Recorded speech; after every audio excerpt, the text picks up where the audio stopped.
dann mit der orthomolekularen Medizin mich sehr selbst behandelt, wurde auch immer besser mit vielen guten Vitaminen und ich nehme eben keine Medikamente mehr.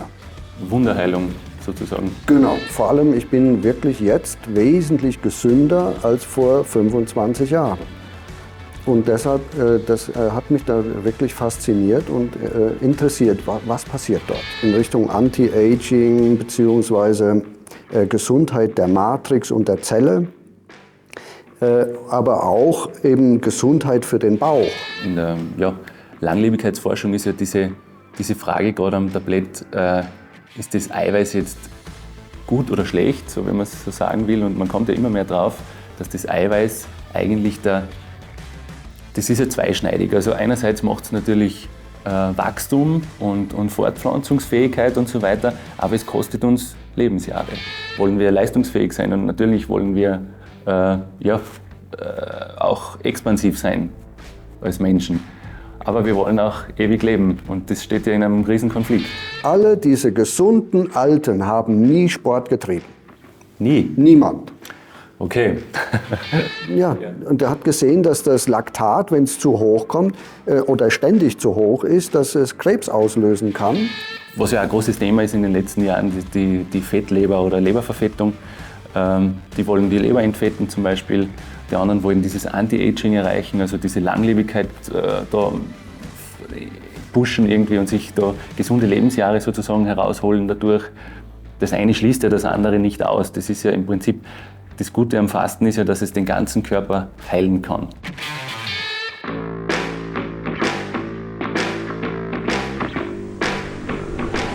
Willkommen bei Milieu Gesund, dem Innomed-Podcast. Mein Name ist Dietmar Rösler, ich bin Orthomolekular-, Ernährungs- und Sportmediziner. Und ich freue mich sehr, dass ich heute mit einem ganz besonderen Gast sprechen darf. Das ist Dr. Henning Sator.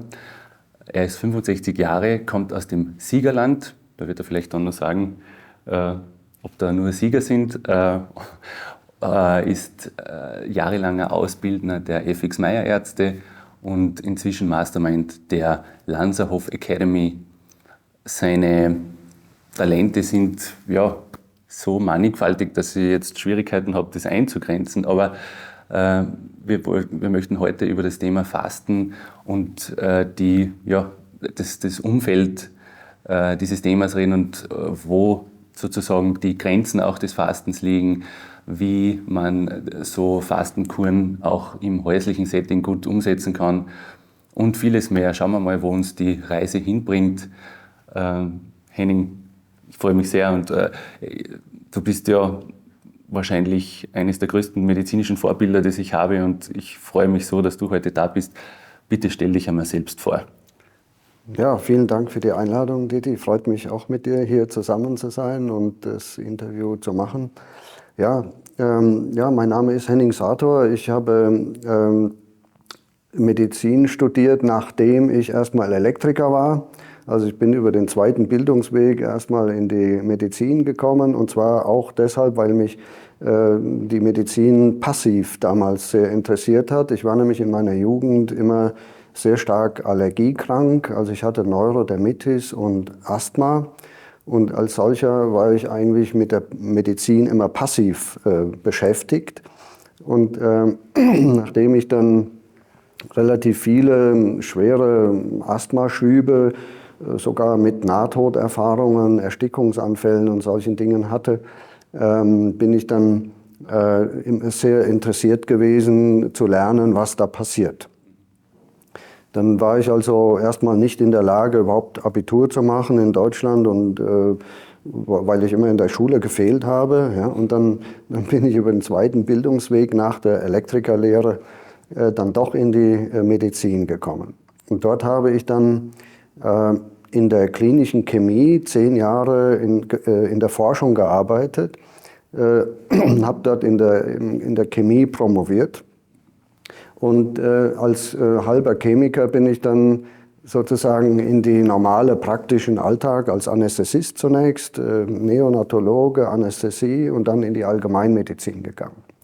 Aber ich hatte zwar chemische Hintergrunderfahrung und wusste in der Chemie einigermaßen Bescheid, aber ich selbst habe dann mit der orthomolekularen Medizin mich sehr selbst behandelt, wurde auch immer besser mit vielen guten Vitaminen, auf die kommen wir später noch zu sprechen.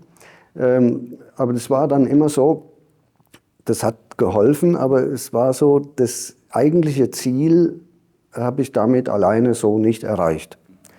Und dann habe ich also als fertiger Facharzt eigentlich erst begonnen, mich mit dem Fasten zu beschäftigen. Okay. Und zwar, weil ein Patient zu mir kam in die Praxis, ich war sein Hausarzt damals, und der hatte einen Morbus Crohn. Und dieser Patient, Schulkamerad von mir, den ich schon seit zig Jahren kannte, und der hat mir dann gesagt, ja, ich habe einen Morbus Crohn, wie du weißt, und dann ich bin immer unter Medikamenten gestanden, habe immer viel in der Arbeit gefehlt und so weiter. Und jetzt habe ich weder Medikamente, noch habe ich in der Arbeit gefehlt. Ich bin fit wie ein Turnschuh, habe keine Durchfälle mehr, erst recht kein Blut im Stuhl und ich nehme eben keine Medikamente mehr. Wow, Wunderheilung sozusagen. Genau. Würde man in der Schulmedizin sagen, oder? Spontanheilung unbekannter Genese.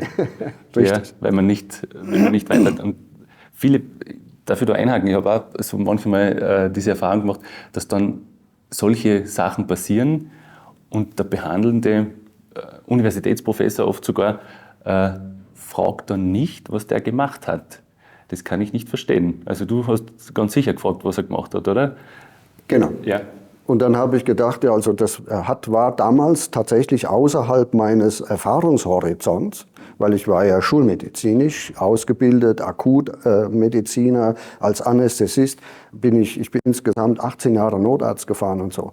Aber dann saß also er dort und hat mir das erzählt und dann habe ich gedacht, hallo, da stimmt ja was nicht. Ja? Also wie kann ein Morbus Crohn ohne Medikamente stabil sein? Ja? Und dann hat er gesagt, ja, also er sei in einer Meierkur gewesen. 3 Wochen und hätte sich anschließend nach dieser Ernährung weiter gerichtet und seinen Bauch gepflegt und so weiter. Und dann habe ich gedacht, naja, das ist interessant, das will ich wissen, einfach lernen, wie es geht. Dann habe ich mich damit ein bisschen eingelesen und habe dann die Kurse besucht.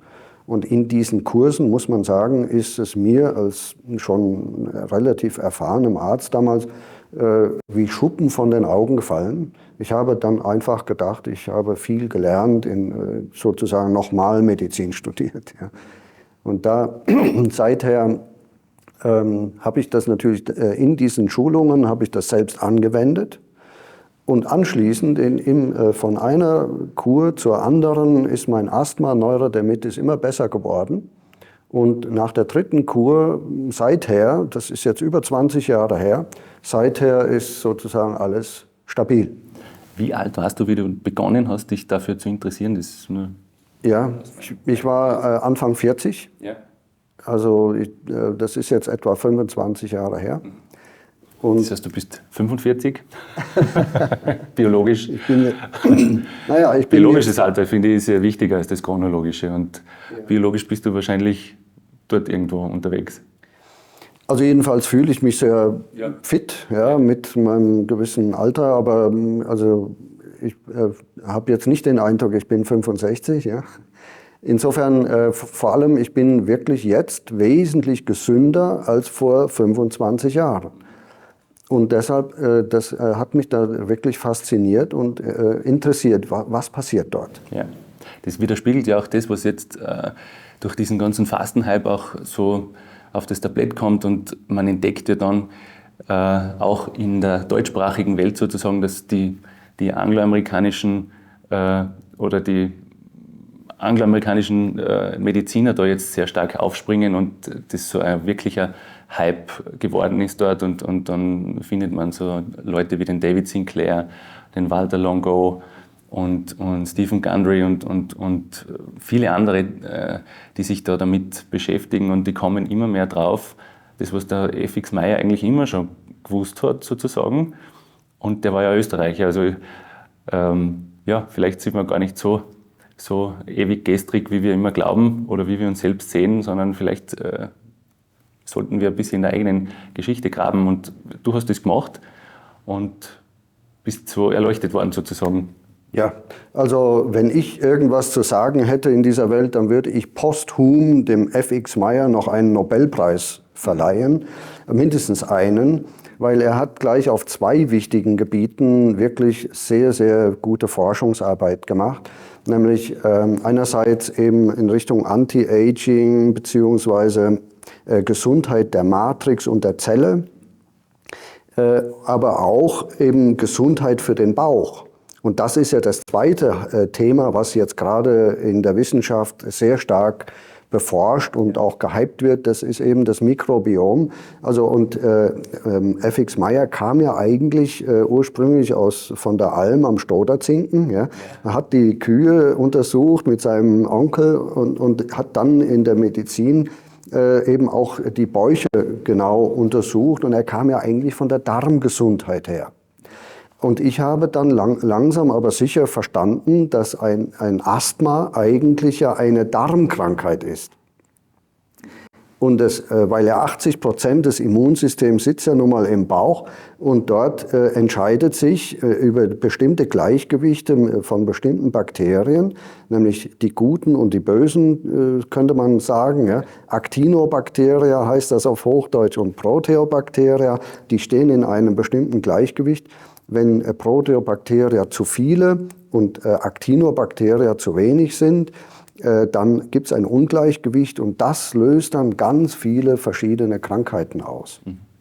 Das heißt, Proteobacteria klingt ja so nach Protein und nach Eiweißverdauung und in der Langlebigkeitsforschung ist ja diese Frage gerade am Tablett, ist das Eiweiß jetzt gut oder schlecht, so wenn man es so sagen will, und man kommt ja immer mehr drauf, dass das Eiweiß eigentlich das ist ja zweischneidig. Also einerseits macht es natürlich Wachstum und Fortpflanzungsfähigkeit und so weiter, aber es kostet uns Lebensjahre.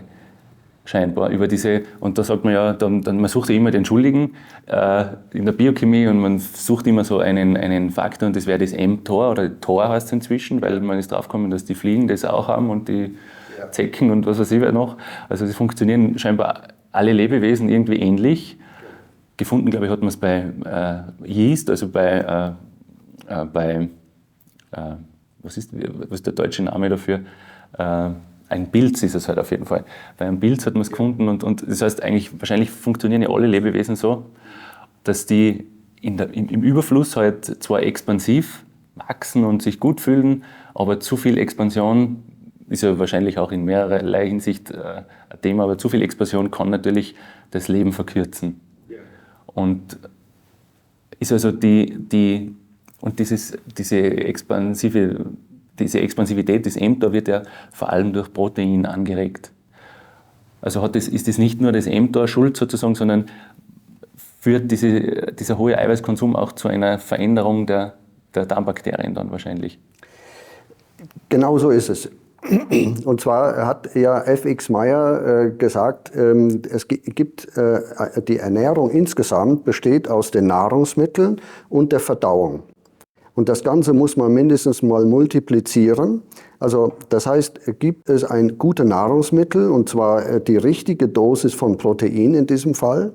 Ja, und die Frage ist, wird das jetzt zu 100% verdaut, ja oder nein? Also es ist vollkommen klar, das ist ein schweres Problem des älteren Menschen, dass ja der Muskelabbau stattfindet. Und zwar auch am Herzmuskel und so weiter. Ja. Und das Eiweiß spielt natürlich eine riesengroße Rolle für den Muskelerhalt. Das heißt, wir brauchen eine Mindestmenge von Eiweiß als Einfuhr für jeden Tag. Das Problem ist nur, und das ist eben dieses mTOR und solche Mediatoren, die dann jetzt erforscht worden sind, die bilden im Prinzip eine Art Spiegelbild ab, auf unserer Seite der Medaille, Also man muss jetzt zwei Kompartimente unterscheiden, nämlich wenn wir Eiweiß zuführen, dann hat das, wenn wir das wirklich aufnehmen über den Darm, die Absorption, dann hat das in unserem Immunsystem und Muskelaufbau und so weiter ganz genaue bestimmte Auswirkungen, auch über diese Mediatoren und Immunsystem und so weiter. Ja. Jetzt ist aber das Zünglein an der Waage ist das, was wir als Ärzte schon seit Tausenden von Jahren als Homöostase bezeichnen. Ja, diese Homöostase, das ist ein ganz schmaler Grat, auf dem wir wandern zwischen Gut und Böse. Das heißt, ein zu wenig ist ganz schlecht an Proteinzufuhr am Tag. Essen wir aber auch nur ein bisschen zu viel und verdauen das nicht richtig, dann haben wir richtig große Probleme. Und diese Probleme, die sind neuerdings im Zuge der Metabolomforschung tatsächlich sehr schön aufgedröselt worden und bestätigen Gott sei Dank das, was F.X. Meyer vor 100 Jahren schon gesagt hat. Nämlich die Fehlverdauung ist das eigentliche Problem. Also diese biogenen Amine, die da entstehen. Isst man also jetzt zu viel Eiweiß und verdaut das nicht richtig, dann wandert eben dieses wunderbare Eiweiß zu den Bakterien, aber nicht zu uns. Und die Bakterien, die heißen deshalb ja, weil sie Proteine verdauen, eben Proteobacteria, weil sie von Eiweiß sozusagen gezüchtet und dann aber auch gefüttert werden. Und die haben nur ein Programm, die können aus Proteinen nur Gift bilden. Oder Proteinabbau, Metabolite, die zum großen Teil jedenfalls toxisch sind. Zum Beispiel Ammoniak und sowas? Oder? Ammoniak, dann Indoxylsulfat, was gerade in der Forschung auch in Richtung Kardiologie, Blutgefäße und so weiter, mTOR und so, gehypt wird, ist eben das TMA, Trimethylamin, und das N-Oxid davon. Ja. Das ja bis jetzt nie gemessen wurde, oder? Das ist ja das Problem, oder? Das ist ja hinter den Kulissen läuft da so viel ab, das wir nicht sehen wollen vielleicht oder nicht sehen konnten bisher. Konnten, genau. Wir haben das bisher einfach nicht auf dem Schirm gehabt. Ja. Und jetzt, außer F.X. Meyer, der hat das klinisch erforscht und die richtigen Schlüsse gezogen. Das war das Entscheidende eigentlich. Ja. Nämlich, der hat dann gesagt, stopp. Ja. Jetzt muss man mal runter mit der Dosis und dann muss man mal den Darm sauber machen. Es gibt ja viele Fasten, Heilfasten und so weiter, ja, die Konzepte, die sind alle irgendwie richtig und gut und zielführend vielleicht, aber die meisten vergessen, dass wenn man fastet, dass man den Darm sauber machen muss. Und deshalb habe ich mit einer Mitarbeiterin, der Helen Lorenz, eben dieses Upgraders-Konzept aufgesetzt. Das ist ein Konzept für den End-User, wo man einfach in eine gewisse defizitäre Nahrung geht für eine gewisse kurze Zeit, eine Kur, und dann macht man aber eben den Darm sauber. Und das Entscheidende ist jetzt, dass eben das Protein, ja, kurzfristig wird das etwas reduziert, vor allem aber werden die Proteobakterien dezimiert durch Rausspülen. Auf einmal sind die nicht mehr so in dieser Menge da und dann bildet der Körper weniger von diesem Gift und dann fängt der Körper erst richtig an zu regenerieren. Sinclair zum Beispiel, ja, die haben alle, das ist ja auch richtig, und auch damals Otto Buchinger, ja, Buchinger ist alles wunderbar, der kam aber aus dem Rheuma, der hat den Bauch nicht auf dem Schirm gehabt. Die haben dieses Fasten kultiviert, ja, ist alles gut. Und dann ist das ja auch sogar mit dem Nobelpreis 2016, Yoshinori Ohsumi, alle Fachleute reden heute von Autophagie. Ja, das ist alles richtig, aber man muss das zusammen sehen mit dem Bauch und diesen Proteobakterien und den Proteinen. Wenn man das macht, und das versuchen wir auch mit dem Upgraders-Konzept, und diese Kombination, die ist noch nicht oft erwähnt worden. Eigentlich gibt es eine sogenannte Silent Intoxication. Im Kontext zur Silent Inflammation, die was du wahrscheinlich dann die Silent Inflammation ja. auslöst. Ja. Ja. Also die Silent Intoxication mit genau diesen proteolytischen Toxinen, das ist einer der wesentlichen Faktoren, die dann die Silent Inflammation auslösen. Das gab es aber bisher, kaum jemand redet da über das. Und diese ganzen Produkte, diese toxischen Produkte, von denen du geredet hast, das sind ja die sind ja neurotoxisch, oder? Also die gehen auf Nervenzellen. Und viele Leute klagen über diesen Brain Fog. Die fühlen sich so benebelt oder die können nicht klar denken, wenn sie gegessen haben. So ist es. Und das macht im Prinzip diese Reaktion sozusagen, oder? Ganz genau. Und da gibt es auch eine ganz interessante Forschung. Ja, man hat also jetzt eine ganze Reihe dieser proteolytischen Toxine identifiziert, zum Beispiel aber auch Ammoniak, das ganz einfache Ammoniak. Man hat gefunden, dass es oder auch eine neue Diagnose gesetzt, und zwar heißt die Ammoniak-induzierte Mitochondrienfunktionsstörung. Das heißt, und warum haben die Leute so viele Nervenprobleme? Weil der Nerv, wie wir alle gelernt haben, mehr Mitochondrien enthält als der Durchschnitt der anderen Zellen. Ja. Das heißt, die mitochondrienreichen Organe, Hirn, Herz, Leber und so weiter, die leiden am stärksten. Die leiden am stärksten. Und das war ja auch jetzt ja in den letzten Jahren also sehr, sehr häufig zu beobachten. Das heißt, da treffen sich im Prinzip wieder alle Kompartimente.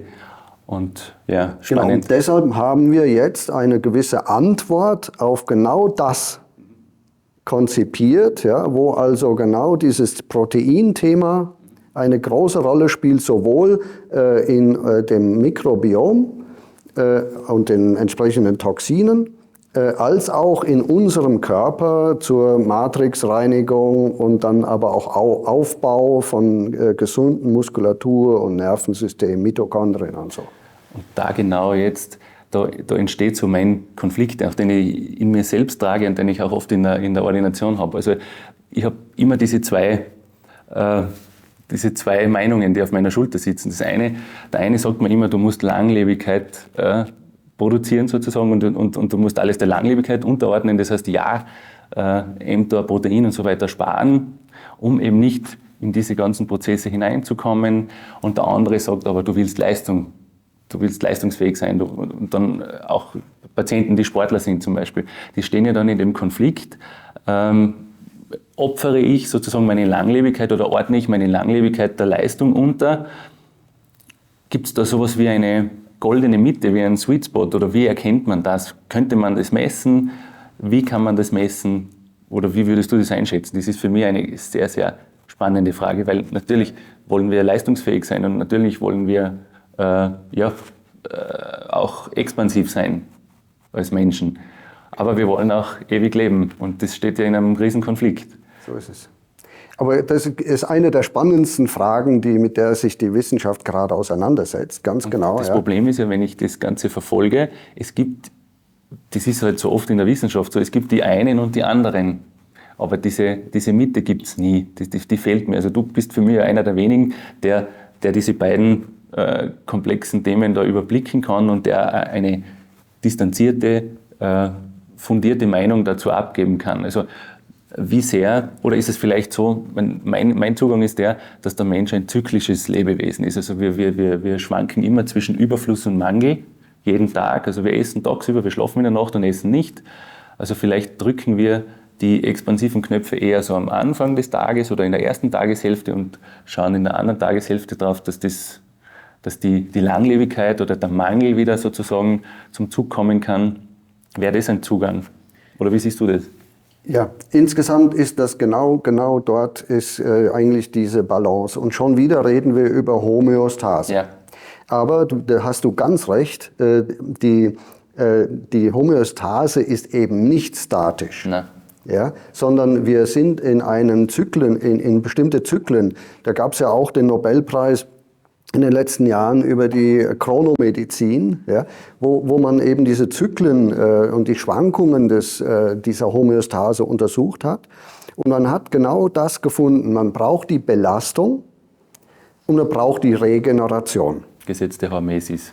Genau. Ja. Und man hat also den Stress und die Erholung. Und jetzt ist, um deine Frage genauer den Kern zu erwischen, da ist es so, wir lernen sehr viel von diesen sogenannten Blue Zones. Ja. Also dort, wo die Menschen wirklich alt werden und im Alter aber gesund sind. Ja. Und nicht, Japan, genau. Also ich kann es nicht aussprechen, aber oder in Ligurien, glaube ich, oder in Italien. Es gibt ja diese Karte, wo überall diese Blue Zones sind. Ja. Und man hat also da jetzt ja verschiedene Eigenarten dieser Blue Zones, aber es gibt auch einen gemeinsamen Nenner. Und interessant ist, dass alle diese alten, nämlich gemeinsamer Nenner, alle diese gesunden Alten haben nie Sport getrieben. Nie? Niemand. Okay. Das heißt jetzt nicht, wie Winston Churchill, no sports. Aber, und das ist der Vorteil, ich habe tatsächlich in Wien 10 Jahre lang mit dem Heini Bergmüller, dem Trainer vom Hermann Mayer, ein Sportinstitut geleitet. Und dort haben wir sehr viele interessante Erfahrungen gemacht, mit kranken Leuten und mit Sportlern. Und diese Erfahrung, wenn man das jetzt mit den Blue Zones matcht und sieht, da gibt es einen gemeinsamen Nenner und der gemeinsame Nenner ist das sogenannte Laktat, die Milchsäure in der Muskulatur. Das heißt, also bewegt man sich, das muss man dazu sagen, in den Blue Zones, die haben zwar nie Sport getrieben, aber die haben sich immer bewegt. Und zwar jeden Tag. Ja, so wie in der Steinzeit diese berühmten 15 bis 20 Kilometer gehen, aber nicht mit Leistung. Also ohne Cortisol. Und vor allem ohne Laktat. Und ohne Laktat, ja. Die waren also stundenlang am Tag in einem ganz niedrigen Laktatspiegel. Ja. Und das ist das Entscheidende. Ja, das heißt also, die Bürokraten so viel im niedrigen Bereich trainieren lassen. Genau. Das machen jetzt die Norweger, also die übernehmen das jetzt alles, oder? Und ganz genau. Verkaufen das als die norwegische Variante. Man kann auf verschiedenen Wegen zum Ziel kommen und die haben es eben auch reproduziert. Das ist eine Wahrheit, die hat Otto von Warburg vor 100 Jahren schon beschrieben. Und bei hat den Krebspatienten. Und er hat gesehen, dass das Laktat, wenn es zu hoch kommt oder ständig zu hoch ist, dass es Krebs auslösen kann oder fördern kann zumindest. Und deshalb ist also jetzt diese Homöostase in dem Sinne schon wieder, zu wenig Bewegung ist schon wieder schlecht, genauso wie beim Protein. Zu wenig Bewegung ist ganz schlecht. Das Mittelmaß ist optimal und zu viel Sport mit nämlich anaeroben Stoffwechsel, Vollgassport und Krafttraining und solche Dinge, ein paar Minuten ist okay, aber dauernd, das ist schädlich und zwar wirklich, da zieht man förmlich die Tage ab. Da kann man zuschauen, wie die Lebenszeit, die gesunde Lebenszeit zurückgeht mit dem Sport, im Übersport, sagen wir. Ja. Das ist ein Schlag für alle Sportler. Und für mich auch ein bisschen. Also ich versuche ja immer diese Lücke zu finden, wie man trotzdem lang lebt. Und ich habe das vielleicht, das ist eine ziemlich unbekannte Trainingsmethode, aber die Russen, in Russland hat man das in den 50er, 60er Jahren gemacht, das antiglykolytische Training. Und das antiglykolytische Training läuft so, also das könnte wahrscheinlich funktionieren, wenn ich das jetzt mir anhöre, was du gesagt hast. Also die machen extrem hochintensive Trainings, aber ganz kurz. Genau. Also nur maximal 15 Sekunden. Richtig. Weil nach 15 Sekunden die Laktatkurve zu steigen beginnt. Genau. Und dadurch schaffen die das, dass sie Leistungsfähigkeit trainieren können, ohne sich abzuschießen sozusagen mit dem Laktat. Ja. Das ist eine ganz vernünftige Idee. Die deckt sich aber exakt mit dem, was der Heini Bergmüller oder Bernd Panzold oder so, diese Leute auch sagen, oder die Norweger jetzt. Ja. Die sagen, man soll möglichst viel Zeit in der Regenerationsphase verbringen, aber eben doch sich bewegt haben oder sich bewegen mit ganz niedrigem Laktat. Und das ist ja da auch dann der Fall. Man braucht schon diesen Trigger, den Startschuss sozusagen für den Kreislauf. Und das ist ja auch dein Thema. Ein wunderbares Buch hast du geschrieben über das Milieu. Okay. Man muss das herrlich herleiten. Man braucht eine Säuberung des Milieus. Dazu muss man sich bewegen. Also das ist ja der Grund, weshalb die Leute, die sich überhaupt nicht bewegen, Die sind die gefährdetsten. das ist das Schwierigste, weil dann versackt sozusagen der Flow im Milieu, also zwischen den Zellen, hauptsächlich in der Matrix. Ne? Und das heißt also, wir müssen uns bewegen. Ob wir jetzt ganz kurz den Trigger setzen und dann in die Regenerationsphase gehen, wie die Russen das propagieren, oder ob man dann sagt, okay, wir bewegen uns so wie in der Steinzeit, nämlich gehen, ja, 20 Kilometer gemütlich. Ja, das ist der Originalzustand, in dem der Mensch eigentlich die Jahrtausende wirklich sich normalerweise bewegt hat.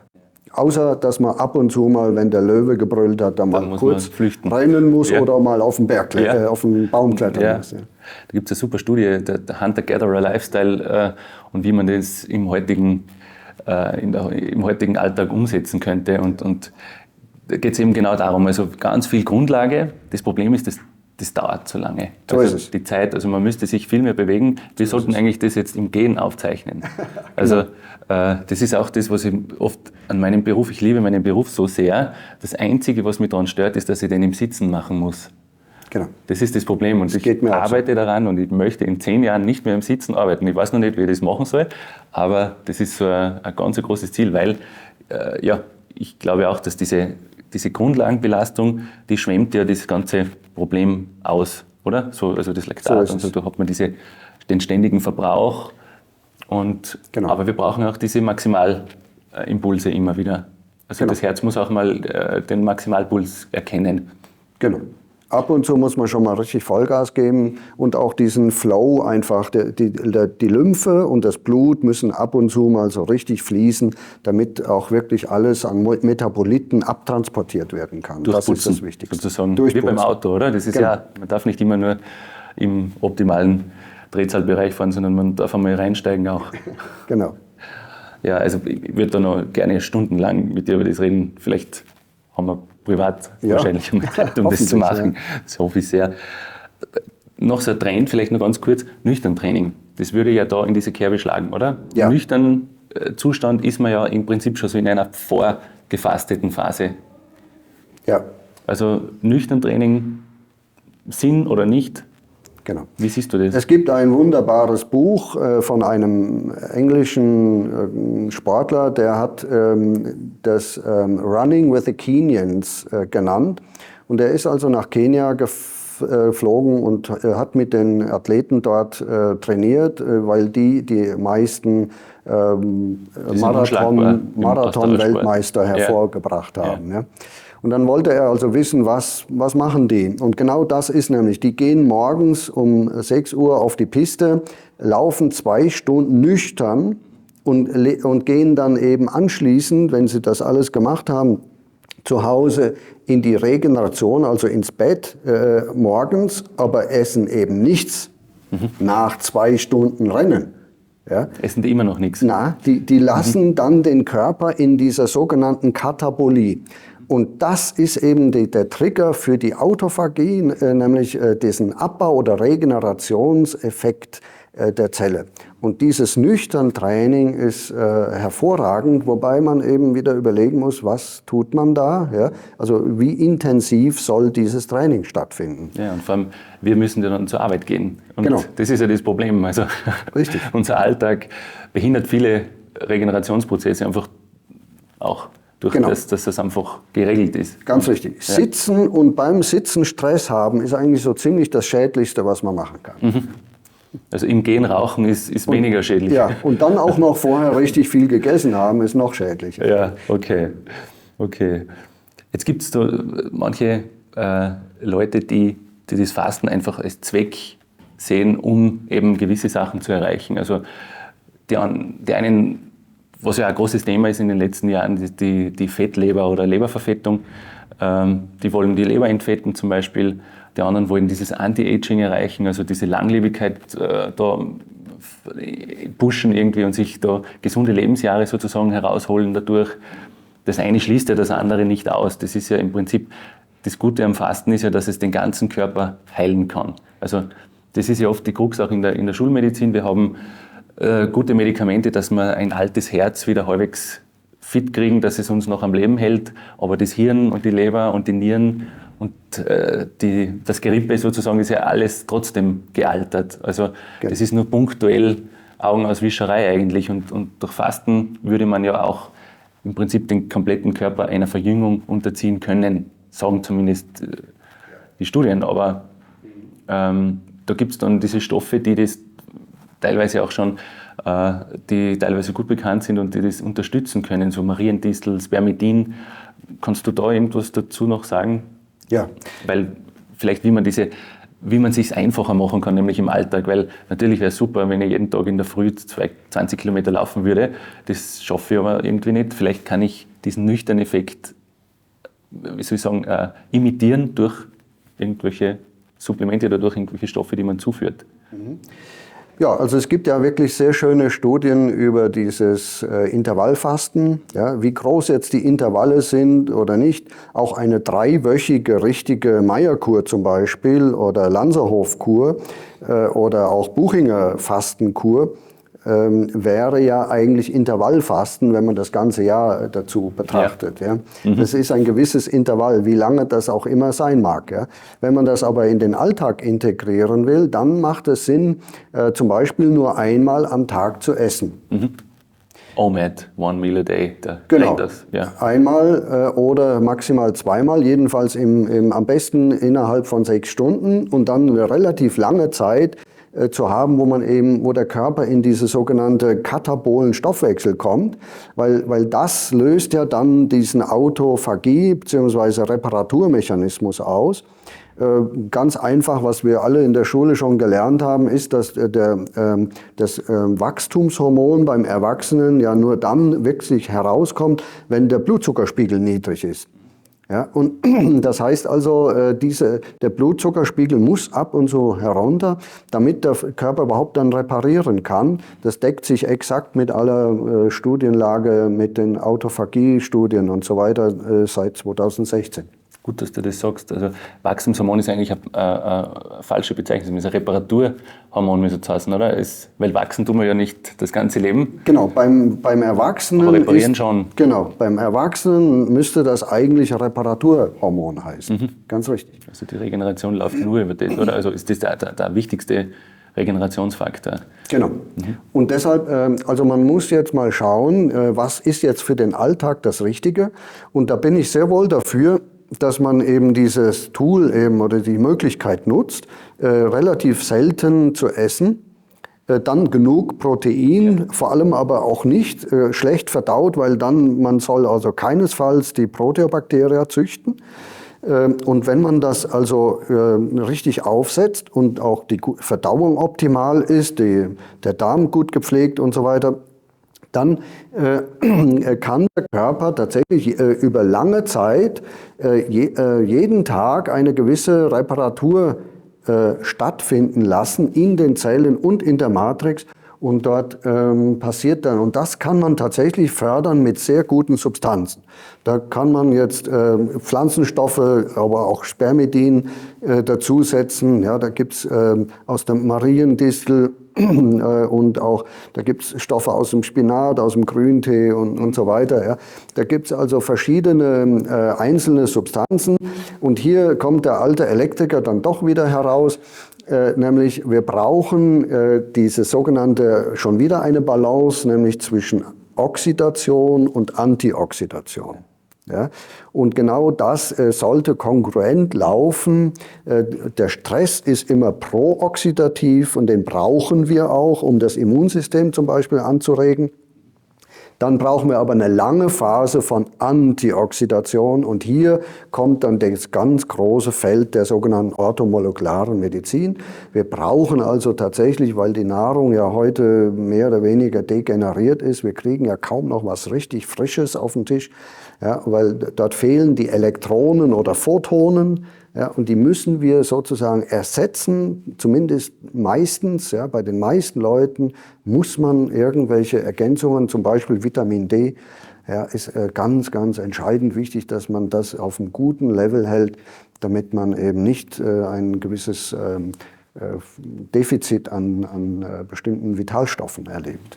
Wir haben gerade eine Studie gemacht mit natürlichen B-Vitaminen, die einen sehr stark antioxidativen Effekt hatten, was man ja bei den B-Vitaminen jetzt gar nicht in den Vordergrund stellt. Da glaubt man ja immer das alles andere, aber die sind auch extrem gut antioxidativ wirksam, aber nur, wenn sie natürlich gekeimt wurden. Das ist ganz entscheidend und das wird mit diesen Elektronen zusammenhängen, oder? Genau, Photonen und Elektronen. Ja. Und ist das der Grund, warum Ganz zum Beispiel genau. der Salat aus dem Garten frisch gepflückt ein anderes Gefühl in einem verursacht als der gekaufte, abgelegene Blotschenhaufen, Ganz richtig, ja. den man da oft kriegt, Genau.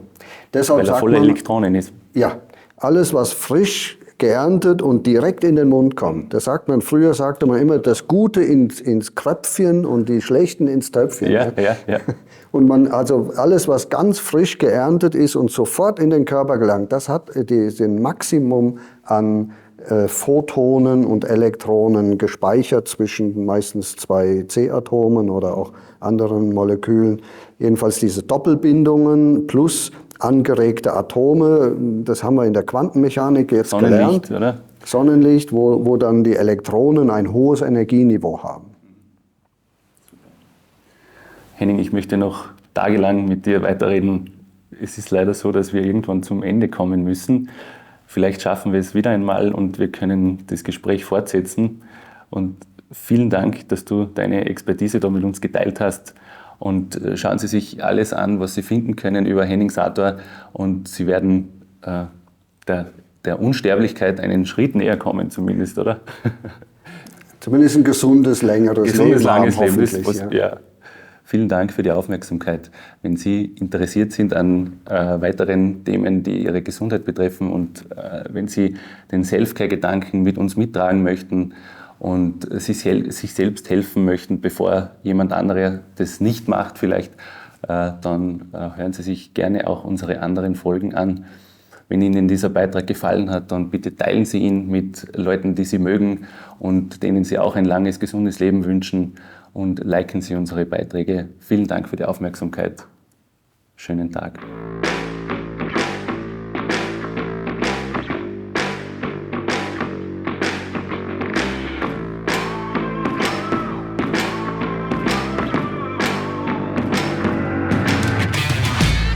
Die Empfehlungen in diesem Podcast sind auf dem neuesten Stand der ernährungs- und sportmedizinischen Wissenschaft. Sie ersetzen jedoch im Krankheitsfall nicht die ärztliche Konsultation. Im Zweifelsfall konsultieren Sie bitte einen erfahrenen Ernährungs- oder Ganzheitsmediziner.